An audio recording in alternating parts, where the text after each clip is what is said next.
Hello, everyone, and welcome back to DevEnglish Interview Prep. I'm Maya. Last time we talked about adjectives to describe your coding style: clean, scalable, modular, etc., and a lot of you seem to like the topic. Hello, I'm Jason. We are so happy you are here with us today. And you're right, Maya, it was very interesting and useful topic. And today we have again a really important topic everyone faces in interviews. That's right. The question is, what do you say when you don't know the answer? It feels terrible, right? Your brain just goes blank. Totally blank. But don't worry, it's okay to not know everything.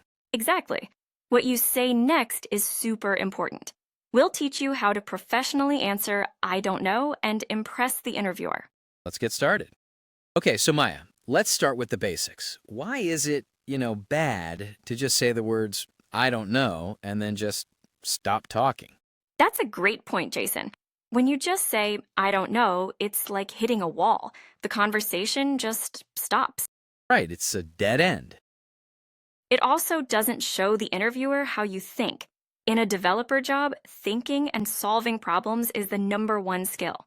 So true. They aren't just testing what you know, they're testing how you handle things you don't know.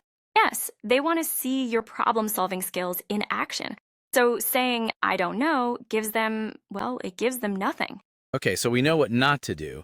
Let's talk about what we should do. What's our first magic phrase? Okay, phrase #1 is my favorite. It's simple and very effective. You say, "That's a great question. My initial thought is..." Ooh, I like that. That's a great question. It sounds so positive and confident. Exactly. It does two things. First, it shows respect for the question. Second, it gives your brain maybe 2 or 3 seconds to calm down and think.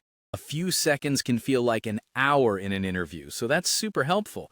And the second part, my initial thought is, That part shows you're starting to work on the problem. You're not giving up. You can share a small, simple idea.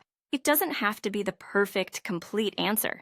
right, so can you give us an example, like a real-world example? Of course, imagine the interviewer asks you, "How can we make our website load faster for users in Australia?" And you're not an expert on that. Okay. Okay, instead of panicking, you can say, "That's a great question. My initial thought is to use a content delivery network, or a CDN. This would put our website's files on servers closer to Australia, which should make it load faster." Wow, see? That's not a full plan, but it's a great start. It shows you know something and you know where to begin. I love that. All right, Jason, your turn. What's our second powerful phrase? Okay, this next one is perfect for when they ask about a specific tool or a technology you've never used. You say, I haven't worked with that specific technology, but I have experience with a similar one. This is so useful. There are thousands of technologies out there. No one can know them all. Exactly. So you're being honest, but you're also connecting the question to your skills. You're showing what you do know. That makes sense. Can you give us an example for this one? Sure. Let's say the interviewer asks, have you used the database system called OceanDB? And you've never even heard of it. OceanDB. Okay. You could say, I haven't worked with OceanDB specifically, but I have 5 years of experience with PostgreSQL and MongoDB. I understand they are all relational databases. I'm confident I could learn OceanDB very quickly. That is so much better than "Nope, I don't know it." You are showing your experience and your competence to learn. Yeah, it turns a weakness into a strength. Okay, we have one more phrase to share, and this one might be the most powerful of all. It shows that you are a real problem solver.